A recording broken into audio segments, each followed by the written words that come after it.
Good afternoon, students. Good afternoon, sir.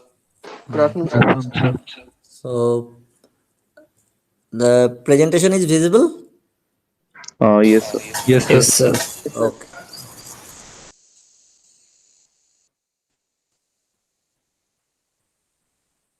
So, let me start with. So, today I am going to discuss a very popular problem. And again, that problem is modeled from many real life scenarios, and as I had discussed in my very fast technical class in this course, that that application of minimum spanning tree. And you might be wondering,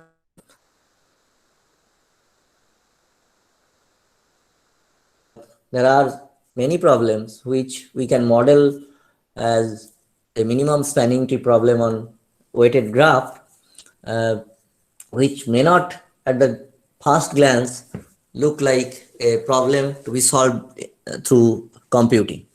Okay. As I had mentioned there, if you can recall, was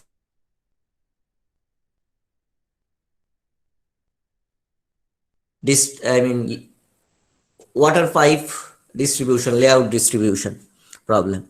Also, the same type of scenario may appear in case of laying land phone line or cable line, any cable line, like our distribution of LAN cables in our campus also.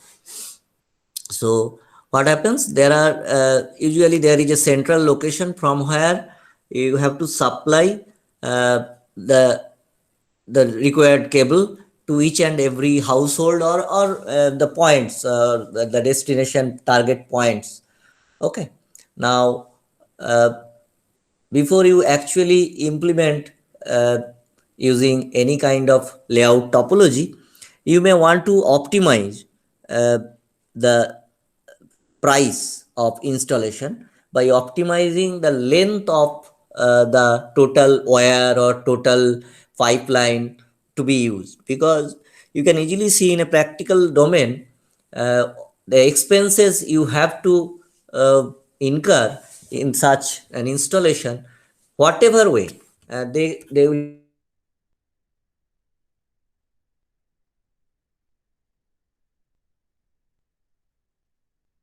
not only the length of the, I mean, price of the cable varies um,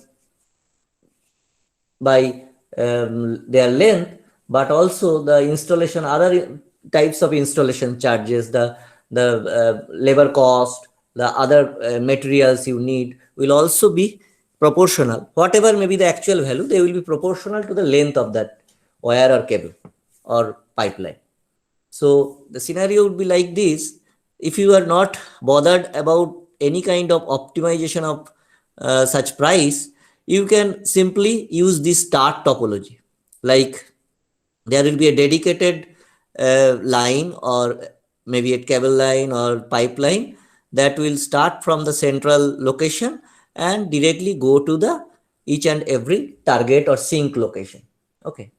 But as you can see, this will be very expensive, because the total length of the wire or total length of the pipe will be huge as compared to this type of scenario. Actually, in practice, you may find that the cable line or LAN cables or the, I mean, water pipeline, they actually use this type of topology. Okay, kind of like a tree. It's not a star topology. Now, there will be different kinds of tree. I mean, this tree is not unique. In order to connect same set of sync points, you can form different types of tree. And based on that, you can easily see that total length may vary, and accordingly, the total cost will also vary.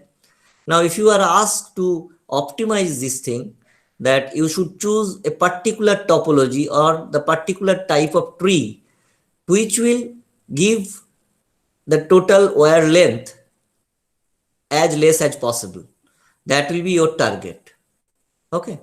So, so objective will be to minimizing the total length of the wire or total length of these edges. Basically, when you try to draw this thing, so choose, selecting that topology from all possible topologies, you have to choose the one which gives rise to the minimum total length. Now you can easily try to, you can easily see that you are going to a direction where you can think of modeling this problem using graph. So you can think of that there is a virtual weighted complete graph. Okay, this is a virtual graph. Okay, you can imagine that there are this type of connections available. Now you have to select a subset of the n square edges that are there to form the tree, subset of n minus 1 edges, exactly n minus 1 edges, which will lead to a particular tree, and the minimum, the total length of this tree edges will be minimum. So you can think of these edges are actually weighted. Weight of the edges will be proportional to basically their length, because actual in real life the cost is proportional to the length. So you can easily directly map the problem such that the edge weights are nothing but the length, physical length from one point to another point. Now, if your real life problem wants, forces you to add some other component, you may have to accordingly update or define your weight of the edges in that manner. But in your computing domain, you can think of there is a virtual complete weighted graph, and from that you have to select a set of n minus 1 edges, exactly n minus 1 edges, which will form a particular tree. And there are many possibilities by which you can choose a set of n minus 1 edges from n square possible edges in the virtual complete graph, but you have to choose that set, particular set, which will give rise to the minimum cost. And formally, this problem is called finding minimum spanning tree on a graph. Now, there are two terms you have to think, that it's a spanning tree and minimum spanning tree. So actually, this is called minimum weight spanning tree, which in short sometimes we refer minimum spanning tree. Now, what do you mean by a spanning tree? A spanning tree of an undirected weighted graph G is nothing but a subgraph such that it is a tree. That means it exactly contains n minus 1 edges, and that should not form any cycle. It should be acyclic undirected graph. Okay. And as the name suggests, the spanning tree, spanning means the tree must span through all the vertices. So you have to choose the set of n minus 1 edges in such a manner that the collection of edge covers all vertices of the graph or spans through all the nodes of the graph. That's why it is called spanning tree. And so a spanning tree will be a viable solution for the topology of this layout installation, layout of wire or layout of pipeline or layout of cable, anything. But since we want to optimize, so suppose this graph, these two are a same graph, and there may be multiple spanning tree that are possible. Just like here I have shown two spanning trees. Now we have to choose the one which is having minimum total weights of the edges. That means minimum weight spanning tree. So spanning tree may be more than one, but we will be choosing that spanning tree which is not only spans to all edges of the, but also results the minimum total edge weight. So our objective would be to find out one such tree, and that is called minimum weight spanning tree of the graph or minimum spanning tree, in short, MST. This is a very popular problem. And sometimes there may be multiple minimum spanning tree also. Can you say where you have the chance of getting more than one minimum spanning tree?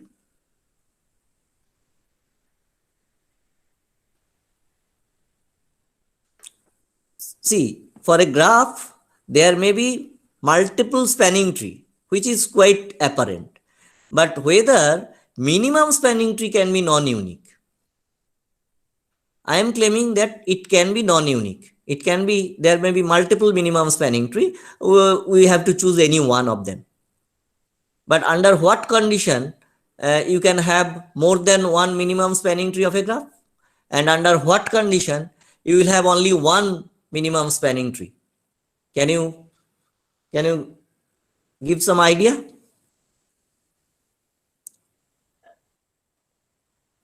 Sir, if we have multiple edges with same weight, Exactly. If age weight repeats, if all the age weights are distinct, then there will be only one minimum spanning tree. Minimum spanning tree will be unique. But if in the graph same weights repeats on multiple edges, then there may be more than one spanning tree, minimum spanning tree. And obviously, choosing only one will be sufficient in that case. Okay, so applications we have discussed to motivate the problem. Now we will come to the solution of this problem. I mean, how to generate MST. Given a graph, how can we generate MST? Irrespective of whether it is unique or non-unique, we have to find one MST. Okay. Now, historically, this problem is very interesting in that sense. You will actually get to know, because in this semester you will be taught design and analysis of algorithm, where you will be actually learning several classes of algorithm. And I think many of you have already heard the term, one very popular class of algorithms called greedy algorithms, which actually mimics our natural tendency. As a human being, we are always greedy. We usually we look for shorter gain. So in an exam, when we have to answer within very short time, instead of applying our own wisdom, we will be carried away to copy. Even if in a long run we get poor marks, because in that process I have copied something wrong, which I could have solved in a correct way, but it is a natural tendency that I will look for shorter gain, a short time gain. Okay, this is a greedy nature. In most of the cases, it has been observed that this greedy nature doesn't give us optimum result in the run. What do you experience? In a long run, this greedy nature, most of the time we observe that it turns out to be suboptimal, isn't it? In our practical life, do you agree with me? yes, sir. Similarly, in case of mimicking this nature in computing algorithms also, you will see that most of the time, this greedy nature, greedy algorithms result suboptimal output. But interestingly, there are two popular algorithms to solving minimum spanning tree problem. I don't know whether you have heard their name, Prims and Kruskal. They are based on greedy strategy, and interestingly, they both of them are optimal. They can optimally solve this minimum spanning tree problem. You will find very rare greedy algorithms. We, I mean, hopefully you will be learning lot of different paradigm of solving problems in computer science, greedy algorithms and other stuffs like using dynamic programming, branch and bound, everything, you will find that greedy algorithms in general perform suboptimally. But these two algorithms, which I will discuss today, are, exception. They gives us optimum result. Okay, so I will discuss those two algorithms one by one. They are very interesting, and the philosophy of those algorithms also sometimes borrowed to solve some other problems, some related problems which can also be modeled through graph theory. We'll see that. Okay, so we start with Kruskal algorithms. Now, what is the idea of Kruskal algorithm? So I have a complete graph. See, the starting point of MST problem will be a complete graph. So I will have n into n minus 1 by 2 edges, and there will be uh, each node will be directly connected with all the other nodes, and each edges will have some weight. That weight may be the installation cost in these problems, real life problems we have considered. Now what I have to do, I have to pick the cheapest link. So I have to first sort some kind of apply some sorting mechanism to sort the edges in terms of their weights, in ascending orders of their weight. So first edge will be having the least cost weight, least cost edge. Okay, so I'll pick up that and mark it somewhere that I have picked it up. Now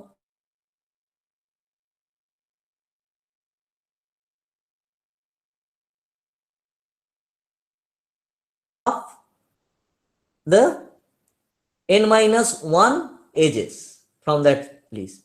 But at any point of time, I will leave one particular edge which I have picked up, which I will not consider in my solution, if the inclusion of that link gives rise to a cycle, because I cannot allow a cycle in the final result. So simple strategy, go on picking up the edges in the ascending order of their weights. Okay, unless and until you pick up exactly n minus 1 edges, which will automatically cover the uh, node sets. But in between, whenever inclusion of an edge gives rise to a cycle, we have to leave that, and we have to just a minute. Okay, hold on. হ্যাঁ বলছি একটু ক্লাসে আছি, পরে phone করি। অসুবিধা নাই তো কিছু জরুরি না তো? আচ্ছা, ঠিক আছে। Okay, so in the process I might have to consider more than n minus 1 edges, but I will pick up only n minus 1 edges which satisfies this property, that inclusion of that edge, current edge, should not lead to forming a cycle. Okay, that's the policy. Now formally this algorithm will look like this. Okay, this is a more formal version of Kruskal algorithm. So what I will do, how do I actually, the key thing is that here I need to check whether inclusion of this current edge with the already existing set of edge which we have included in my solution, whether this new inclusion is going to create a cycle or not. How do I check easily? That is the key thing I need to discuss. Now let's see how we can do that. So what we will do, we will start with the solution. There's suppose T is the set of edges which will be my final solution, because basically MST is a set of edges. Okay, set of exactly n minus 1 edges. So initially obviously it will be empty. Now for each vertex in the vertex set, I will perform an operation called make set. Okay,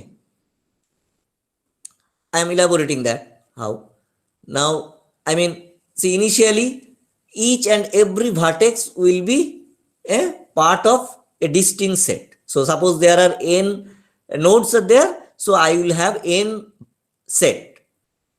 Each vertex will be part of a set.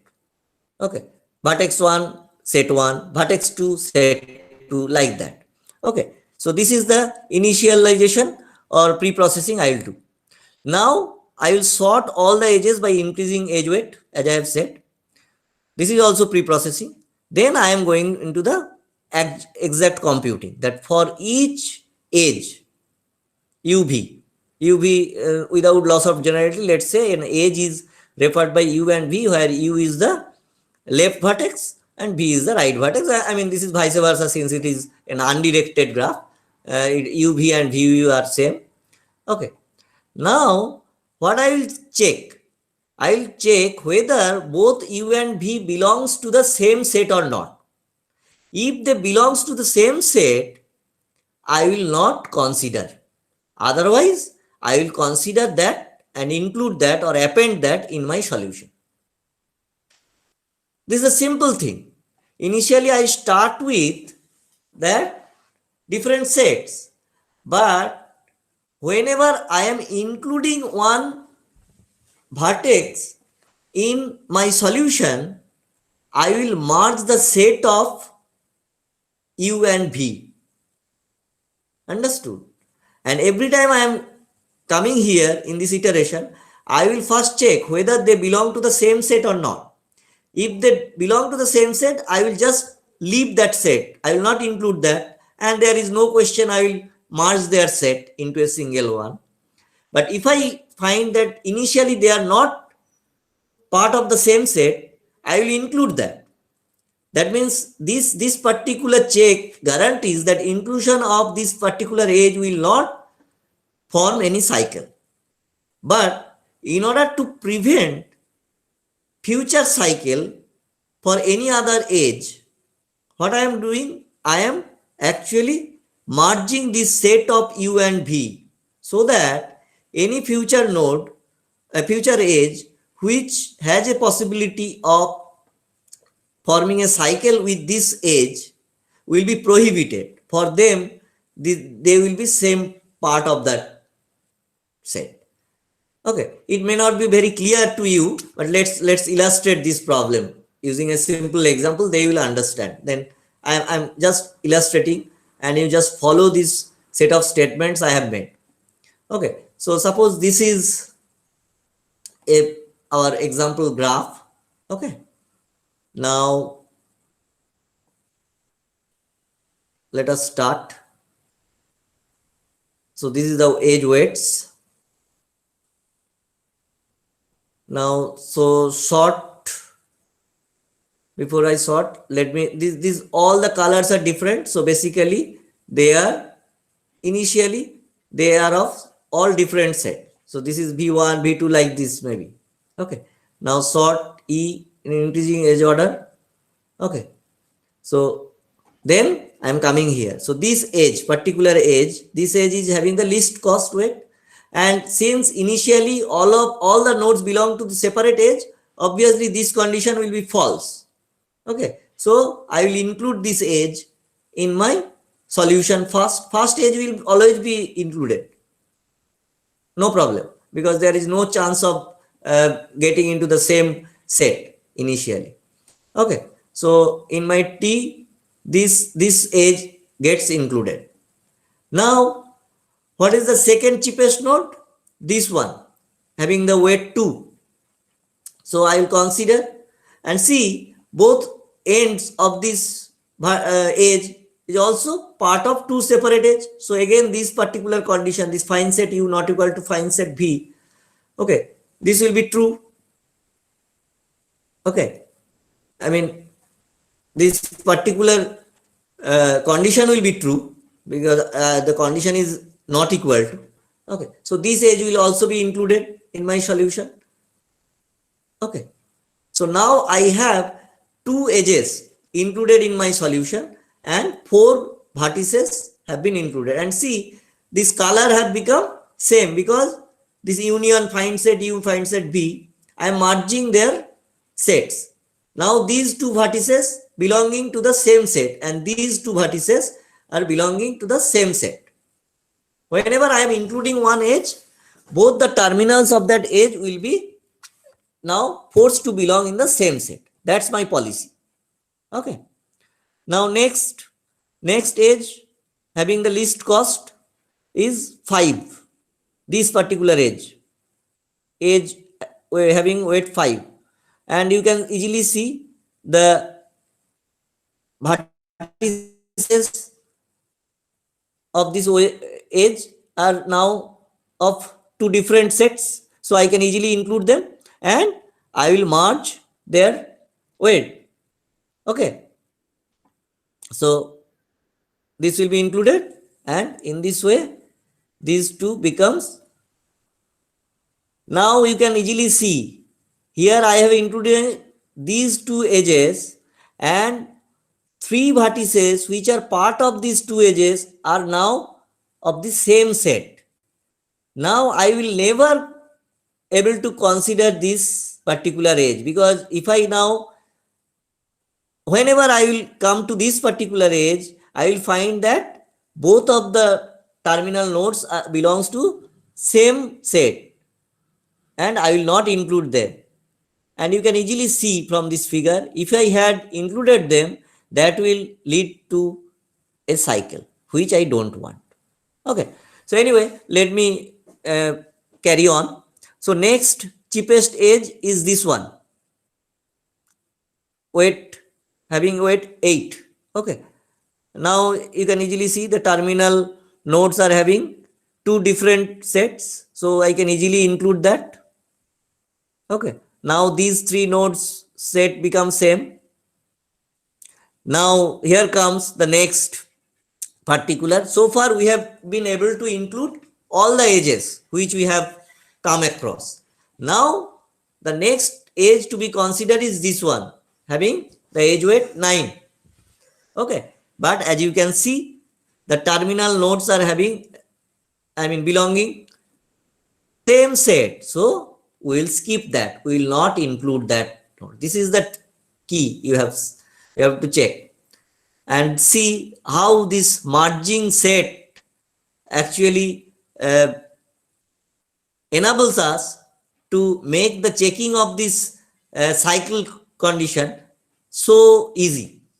Okay, so this 9 edge with cost 9 will not be included, it will be skipped. Is it okay? Have you got that point? Yes, sir. Okay, then next edge weight, next edge which I will consider 13. exactly. So next 13, and you can easily see they belong to two different sets, so we can easily include that. Okay, and the sets of these two terminals will be merged. Now in the graph we have only 2 sets of vertices. All the we had started with n sets, but now we have only 2 sets. Okay, so next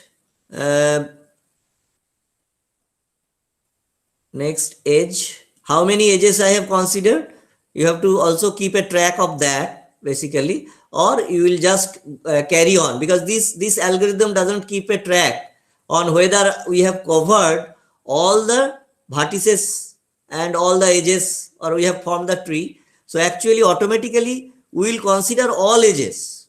Okay, the algorithm terminates by considering all the edges, and in the process exactly n-1 edges will be included in the solution. Okay, so we'll carry on. The next edge to be considered is edge having weight 14, and you can easily see they belong to, terminal nodes of this edge belongs to 2 different sets, so we will be able to consider that. But now which is quite apparent from the figure, that the MST has formed. Okay, because all the vertices have been covered and a tree is formed. But see, this algorithm doesn't allow you to check this thing, and here this picture is available to you, but when you will implement this algorithm, you will not be able to know whether you have already got the solution or not. You have to carry on. So next stage you have to carry on. But you will find that no further age will be included in your final solution, because next stage to be considered is this one, age having weight 17, and obviously they belong to the same set and they will be skipped, it will be skipped. Similarly, the next age with cost 19, which will be also skipped. Now next, this age 21, which will be skipped. Then this age 25 cost, this will be skipped. In this way we will exhaust the entire set of ages and will stop, and will be guaranteed that by stopping here we have already formed the required MST, because we have prevented forming any cycle by this condition. And since we have only considered ages in their ascending order of their age weight, so it will be guaranteed that the tree thus formed will be of minimum weight. Okay, so is it understood, the algorithm, working principle of the algorithm? Yes, sir. So what will be its time complexity?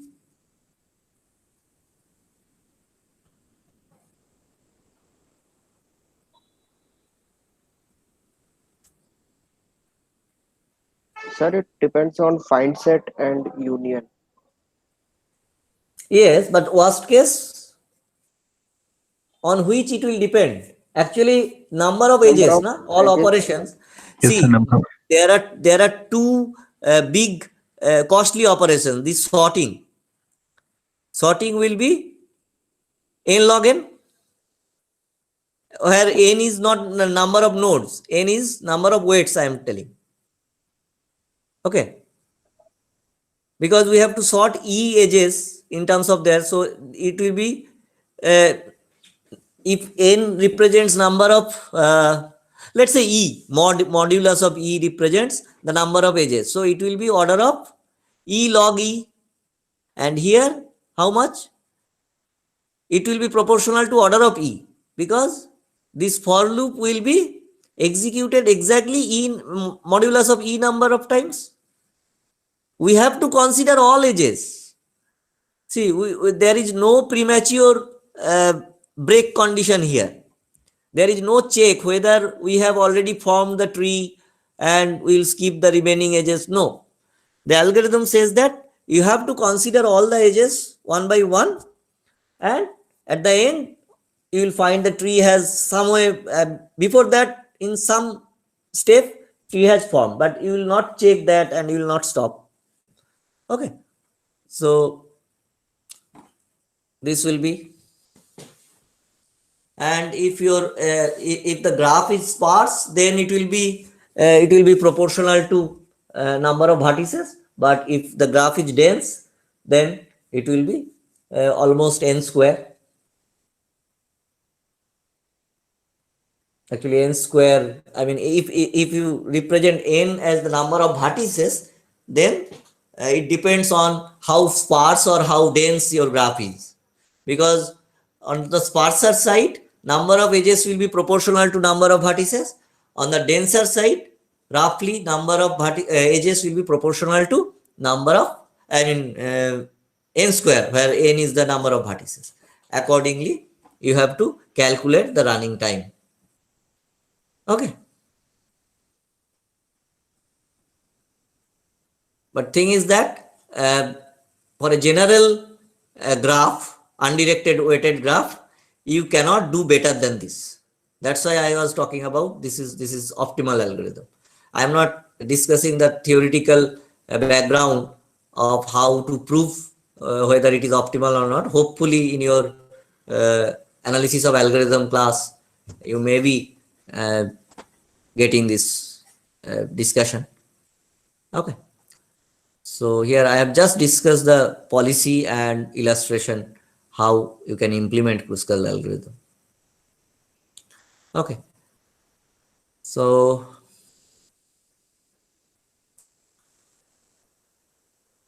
one is the Prim's algorithm, which is also a greedy algorithm. and whose policy will be a little bit different. But the interesting, you might be asking that why, sir, you are mentioning two different algorithms for the same problem, because Kruskal algorithm is very easy to implement for uh, solving this particular MST problem. But Prim's algorithm, the philosophy of Prim's algorithm is very interesting, because you may find the application of that philosophy to solve many other related problems. That's why I'm discussing the philosophy of Prim's algorithm also. Okay, so there is a strong, difference that you can observe when you actually run Prim's algorithm or Kruskal algorithm on same graph. You may find that at any intermediate step, okay, Kruskal algorithm, since it is selecting edges in terms of their ascending order of their edge cost, at any intermediate step, you may not have a connected tree. You might have several portion of the tree, okay, formed at different places of the graph. At the end, you will get the entire tree. So final tree gets formed haphazardly during the execution of the Kruskal algorithm. But Prim's algorithm is very systematic. The tree grows in a connected manner. Like it starts from the root, then the edges that are connected and will be part of the tree with the root nodes will be actually considered first. Then it will grow from that particular subset in that manner that at any intermediate step, if you stop, you will find a subtree, a single connected subtree, not the disconnected components. So that is that particular difference you can observe when you'll apply Kruskal and Prim's algorithm on same graph. You may find that difference. Okay. So idea is it starts with an arbitrary vertex as root, and at each step it adds the vertex which connects the already formed tree with least cost edge. Okay, so initially it starts with a root, then from the all adjacent nodes of that root, it will choose the node whose edge cost is least. Okay, now when it goes to the second step, it has already formed tree as a single edge which has two vertices. Now it will choose any adjacent node, any node which is adjacent to any one of these two nodes which you have already considered and which is having least cost, least distance from this particular already formed tree. Okay, that is the idea. It is not just arbitrarily choosing another edge which is not connected to the existing part of the tree you have formed. It will only include that edge. So only see actually when all edge weights are distinct, the final outcome of both Prim's and Kruskal will be same. Only difference is that the order of selection of edges. Okay, in Kruskal, edges are selected only based on the ascending order of their edge cost. But here it is not. It will always try to include one edge which grows the already grown tree further in a connected manner. That's the policy difference. Okay, let us now discuss the algorithm. This algorithm a little bit complex than Prim's algorithm. If you look at this formal algorithmic description, this is the initialization step, and then this is the step. It may look like a little bit complex, as I have said, than Kruskal, but it has very, very elegant philosophy which we can borrow to some other problems also. For that, you should learn it properly. Okay, So what it says? It says pk vertex r to be the root. Okay, you can choose any one arbitrarily, no problem, because ultimately all the nodes has to be part of the MS tree. So there will be any node you can start on. Okay, now you will, all the nodes you will associate uh, a particular parameter to all the nodes, which is called distance of that node, okay, from the root. Okay, so the starting point will be root, and dr will be representing the distance of, distance means distance in terms of the cost of the shortest path from root to that particular node. Okay, obviously dr, that means distance of root from root, will be 0. Okay, so we will set that 0, and we will also keep track of parent of current node we have considered. So since the current node is root, we will set parent of r will be null, because root node there will be no parent. But we will see when we explore the other section of the tree and other nodes, we will keep track of the parent of that node, so that we can actually form the tree in proper manner. Okay, but this is a special case. Distance of root from root is 0 and parent of root is null. So this initialization will be done. And as I have said, dv is the minimum weight of any edge connecting v to a vertex in the already formed tree. Okay, in that way we will say. Now, so initially we don't know what is that minimum distance, minimum weight. So initially all vertices will set dv equal to infinity. But later on, when we will explore more and more nodes, this infinity term will be updated. We will see in the illustration. Okay. So for all vertices v except the root, we will set distance v equal to infinity at the initialization step. But later on, we will update this. Now insert all vertices into a priority key P. Okay, using distance as the keys. Okay, so initially what will be the status of the priority queue? Like this. Here I have shown. Only the root node whose distance is initialized to be 0 will be the head of the priority queue, and other nodes will be placed in any arbitrary order in the priority queue, because for all of them the distance is infinity initially. Okay, and this right side, this vertex and parent, here we will keep a record of the vertex we have considered and who is its parent, from where we have reached that vertex. Parent means, suppose vertex v is reached from vertex u of the already formed tree, so u will be considered as parent of v.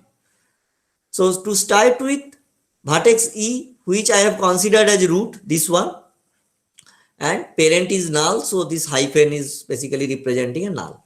So this is the initialization of the formal algorithmic solution, and for this particular graph, this is the status of the priority queue at initial, after initialization, and this is the status of this additional bookkeeping. Just see whether you have got this proper or not, because it may look like a bit complex. This is the initialization step. Is it clear? Then I will move into the actual execution steps.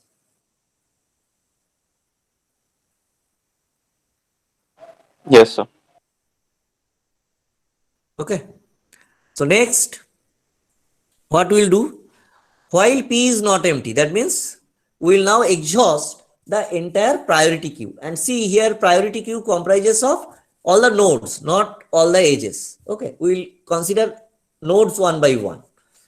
Okay, so when P is not empty, select the next vertex U, that means which is current head of priority queue, to add to the tree. Okay, so after initialization, the heads will get changed. How? The heads will be changed only if we can update these dv values, the distance values for other nodes. how that distance values gets updated, that is the very important step here. Update the distance of each vertex W adjacent to U. Whenever you have included one U, one node U, some node U, say. Now, from U, all the nodes which are directly reachable, now you can reach them via those edges. Okay. Now that part of the graph becomes, I mean, you are just putting a light on that part. Since you have explored U, that means all the nodes directly reachable from U are now visible to you. So now you can update the distance values for those nodes. Are you getting my point? See, when you had just started with the root node, the remaining portion of the graph was not visible to you. Now you have just considered another node. You have just explored another node which is adjacent to root and which is having the least cost. That's why it was it was present as head of the priority queue P.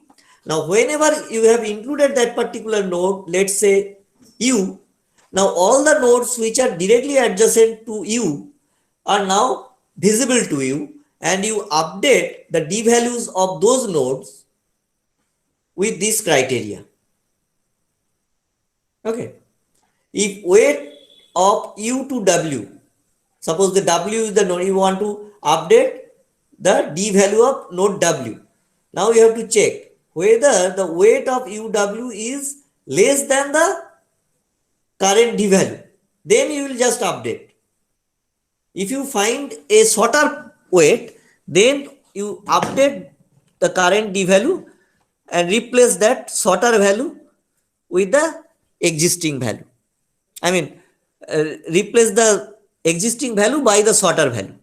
Otherwise, you will keep that D value unchanged. If you find current weight of UW is larger than the existing DW, then you will not update. But if you find it less, you will update. Okay. And you will not only update, you will mark parent of W as U. That means, what does that mean? You are marking that when you have included U, if you find that any adjacent, directly adjacent node W, if you find that can be reachable with a shorter weight, through a shorter weight from the already formed tree, then you will update its weight and also update its parent information. That's why. Otherwise, you will keep them unchanged. And finally, when all updation of all such W's which are directly connected with U is over, then you have to update the priority queue, because now you might have got some new D values, and accordingly your priority queue, since priority queue is based on the D values, the least D value will be the head of the priority queue, so you have to update that as well. And you will again go to that while loop, beginning of the while loop, in this way, unless and until your priority queue is totally exhausted. Okay. So let me illustrate so that probably it will become easy to understand. Okay. So this is our starting after the initialization step. The graphs looks like this one. Okay. So this was the scenario after the initialization. I have considered E as the root, the first node. So this is the status of my priority queue. D value of E is 0 and all other D values are infinity. So E is the head of the P, and this is the bookkeeping vertex parent relationship. Initially, I don't know who is the parent. Obviously, parent of E will be null, and parent of other node B, C, D, they are also null right now, because I have not explored other part of the tree yet. Okay. The second step, once I will just pick up, since this is the head, I will pick up E in my solution. Okay. E in my solution. And then once I have included E in my solution, then see all the nodes which are directly from, I mean C, D, B, all of their D values will be updated because their D value was the largest possible values earlier. Now whatever value is there, age weights, they will be less than infinity. So I will update this. You just see the below portion. I have updated the D values and accordingly I have updated the priority queue also. Since the D value of node D will be least, so it will appear at the head of the priority queue now. And parent of all these three nodes will be E. Look at this right side, parent information, because this particular step, this condition becomes true. So I have updated the parent information for all W's. Here W, first W will be C, then D, then B. All of them are W here. Okay. So for each W, I have updated this, and so this will reflect the change in the priority queue and the bookkeeping as it. This step is clear. The second step. Yes, sir. Yes, sir. Okay. The next one. Next one will be the D, because D was having the least cost D value, which was head. So once I have considered, now this is crucial. See, when I consider D, now A, C, B will be the W's because all of them are directly reachable from D. E also directly reachable, but we will not consider E because E has already been included in my solution. So I don't need to consider it further. But since A, C, B are not yet included, now what I will check? See, now what will be the current weight of D? I mean, do you need to update the D values for A? What was the D values of A earlier? Infinity. Now what will be the D value right now? 2. 2. Because see, this is U, this is W. So weight of UW is 2, which is less than infinity. So I will update that with 2. And also, what will be the parent information for A, which was null? Now parent of A will become D. See, parent of A is D. The last line in the bottom bookkeeping, you can easily see parent of. So these changes will occur. Similarly for C, you see, what is the age weight of UW? U is D, W is C. Age weight is 4. Now what was the D value of C initially? 5. Okay, so 4 is less than 5. So I have updated. You see, in P, the D value of C has been updated since I have got a lesser value. And accordingly, parent of C also gets updated to D from E. Sorry. Are you getting this updation? Yes, sir. Yes. For B, however, for B, the new weight is 6, but the earlier weight was 5. So there will be no update because earlier one remains less. So there will be no update in this, sorry, on the D value, and there will be no update in the parent relationship also. Okay, see this entire thing, all the steps under this particular condition. So there will be no update in the D value, there will be no update in parent information for B.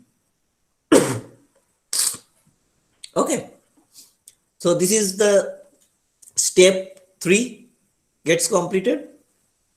So far we have only included E and D, and we have included this edge. So this red portion, I mean the portion of the graph shown in red is the tree already formed, okay, after the step 3.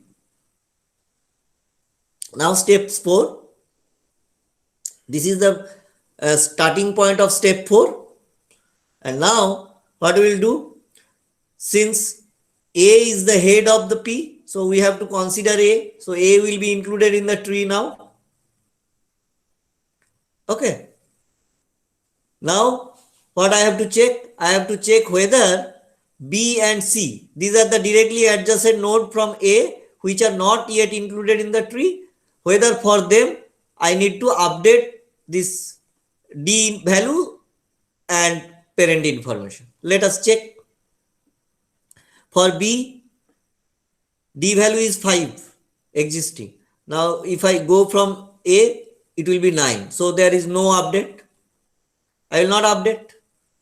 For C, what I am getting? From A, I am getting 5. But for C, I have 4. So I will not update. So there will be no update. There will be no change. So see, you just A will be excluded from the priority queue. But remaining thing will remain as it is. There will be no update. And see, after step 4, this is the tree thus formed. A, D, E. A, D, E. This is the tree already formed after step 4. Now step 5. Step 5, head of the P is C. So I will consider C. And obviously, see both A and E and D, which are directly reachable from C, all of them are already considered in the tree. So there is no question of exploring further. So it will be just C, inclusion of C, there will be no changes anywhere. Okay, the final step, only remaining node will be B, and that will be included, and there will be no change. And see, you may look this thing that when I am actually including a new node, how I am choosing the edge. Okay, the red edge I am marking. It's basically, it is using this parent information. At any step, suppose when I am including, at the second step, when I am including D, okay, here, see, I am including D via this edge because parent of D was shown as E. Okay. Now after that step, when I include A, since it is at the head of P, I go to this bookkeeping A to check that parent of A is D. So that's why I am following this link. Then next, when I am including C, I will check who is the parent of C, D. So see, I am including C not through AC. I am including C through DC. Just check this thing. Are you getting my point? This illustrates the use of this bookkeeping, this parent relationship. Why I am keeping this parent relationship? See, I am including C as it is at the head of the priority queue P, but I can include C via 3 possible edges: EC, DC, AC. But I am choosing DC. Why? Because here it clearly shows that for C, parent should be D. Understood? Yes, sir. Okay. So that's why this updation of both priority queue as well as this parent vertex relationship is very important. That which edge I should consider, that will be guided by this parent relationship at that point. Okay, because at any point it is representing the parent of any node here represents the shortest edge through which I can connect that particular node or vertex with the already formed tree. And that's what I am interested from the philosophy of Prim's algorithm. Okay.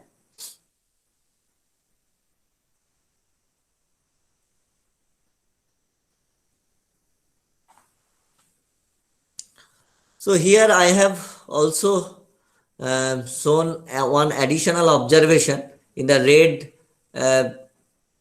sentence and this dotted circle, which I have not mentioned while exploring because so many things are there in the Prim's algorithm. It's actually, this claim is very important. I think this type of things will be discussed in your analysis of algorithm class in details, that I mean the theoretical proof how this greedy strategy of Prim's algorithm leads to this minimum spanning tree, guaranteed minimum spanning tree. For that, this claim is used. You just read it when after this class, when you will get this lecture material, and then we may discuss in some future classes, because I don't want to discuss this claim right now because it will become too much complex. I mean, so many things are there in Prim's algorithm. So it says this cart. What does that cart means? You have to discuss a bit. Then what is the claim? So maybe in future we'll discuss. This is very interesting claim, and it can be proved theoretically. And this claim will actually act as the final proof that this Prim's algorithm guarantees minimum spanning tree, optimal solution of minimum spanning tree. Okay. So here also the running time can be calculated like this.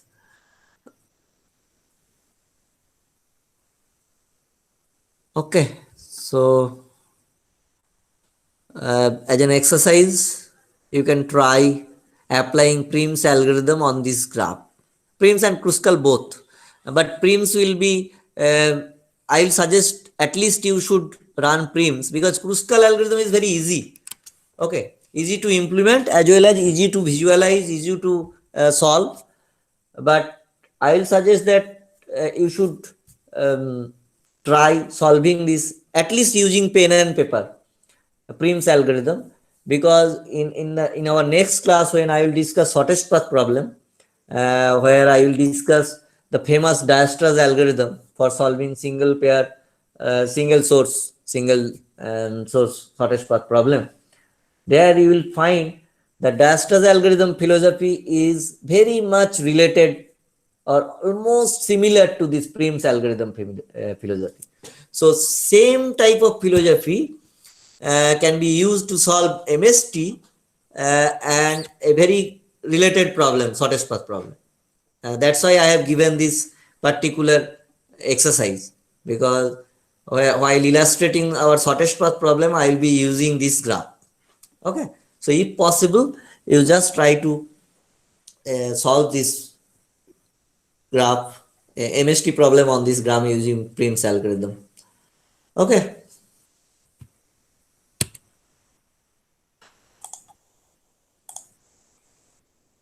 Any question? Any doubt? Anything?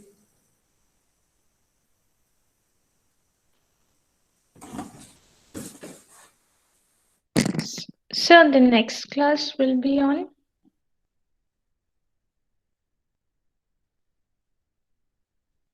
When is it possible? Uh, So I'll discuss with you or Abhishek tonight. Around okay, sir. after 8 p.m. I will call you and then I'll discuss. But before leaving today's class, I want to uh, discuss one thing to you. That see, every year, it's my personal interest. I used to collect a feedback. It's not from my personal point of view. It's not the feedback that is asked from by the institute.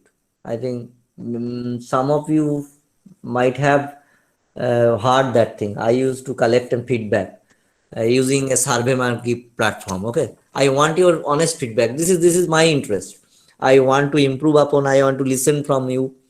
Okay, that's why what I do, I used to create a very simple form, feedback form comprising of multiple choice questions, maximum 7-8 questions, multiple choice, and then one text comment where you can share your valuable suggestion, valuable. I would like to get that feedback, honest feedback from you, and feel free to give your honest feedback since this is anonymous. It is not like college feedback that obviously college also we don't have how who is giving what feedback. In SurveyMonkey also I used to make it anonymous. Okay, I will not be able to understand who is giving what feedback, so you can easily share. There will be no question of seeing that you have given me bad feedback, good feedback, not like that. Honestly, I want your honest feedback. That's why I used to make it anonymous. So I'll circulate the form with you very soon. And it is not only you who are attending these extra classes. I will request seers to circulate that. Request your batchmates who are not attending these extra classes also share their valuable feedbacks with that form. Okay. Video. Okay, sir. Okay. Yes, sir. Yes, sir. Okay, sir. Okay, sir. Okay. Then bye. Okay. Thank you, sir. Thank you.